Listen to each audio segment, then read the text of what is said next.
joined by feminist activist, founder of Standing for Women and mother of four, Kellie-Jay Keen.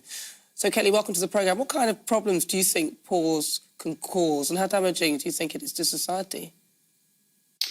Well, I think holistically it's damaging as a society. Listening to Be There, I feel a great sense of, I think pity is the wrong word, sadness, that she felt self-esteem was something that she got from being objectified and arousing men that she doesn't know through OnlyFans. So I think that is a big issue. I think OnlyFans in itself is problematic.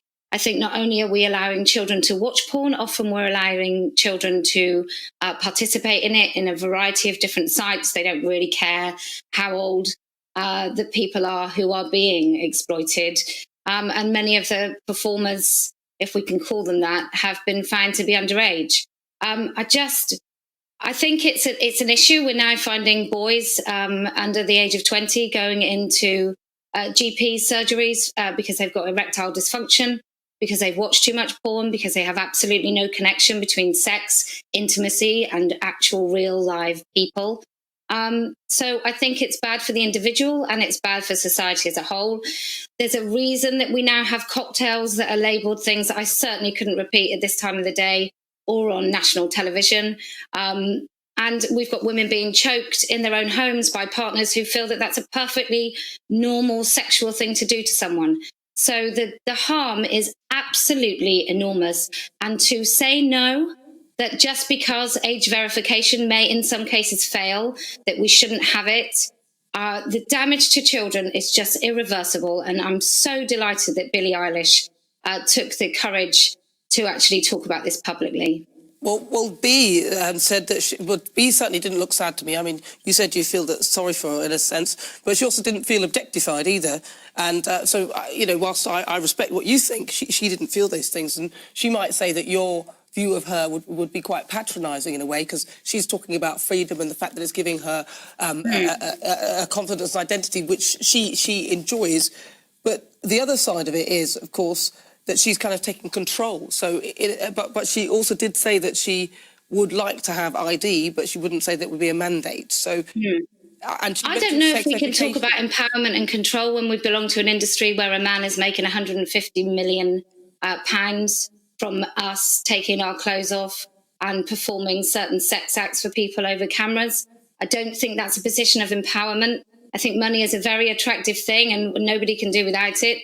But I think we have very serious questions to ask, that there, many young women feel their ticket to supposed freedom and liberation is to take their clothes off for men. I mean, that's a really skewed way of looking at empowerment. Surely empowerment is not having to take your clothes off. And not to patronise B, but we all have lives that are very, very long and they involve eventually maybe children and families and other things that we want to do.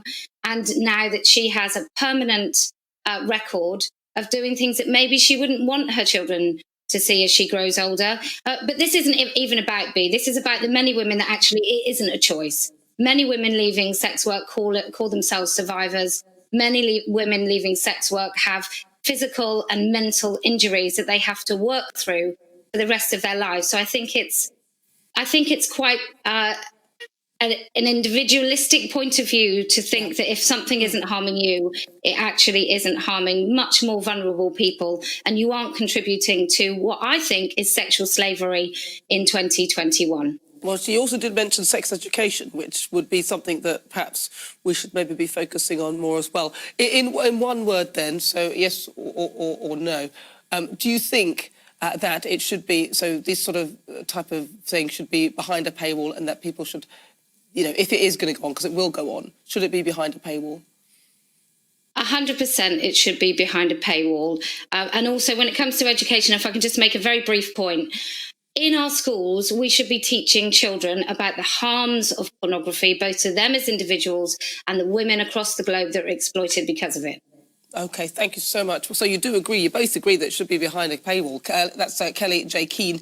She's a feminist activist and a founder for Standing for Women. Right, we'll hear some of your views in a few minutes, but let's get a